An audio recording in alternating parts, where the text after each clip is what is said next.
Hello, I'm CG Ian. This is a quick video to show how to see full screen preview in After Effects. After editing the video, we can press shortcut spacebar to preview the video. This is a video editing. In last tutorial, we add lens flare in this video.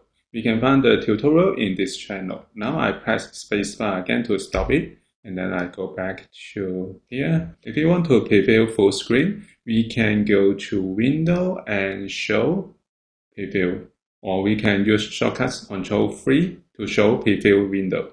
I click it and then go to preview window. We can check the box full screen. Next, we can set the shortcuts. For example, we can choose spacebar, shift spacebar, or others. I keep it in spacebar, so we can select the composition and then press spacebar, so we can preview full screen.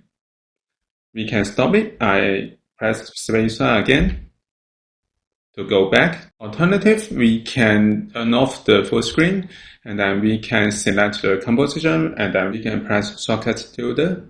So the composition is maximized, and then we can press spacebar to preview.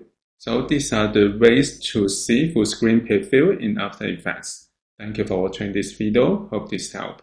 Please subscribe to this channel. More video will be shared with you. I'm CG Ian. See you in the next video. Bye bye.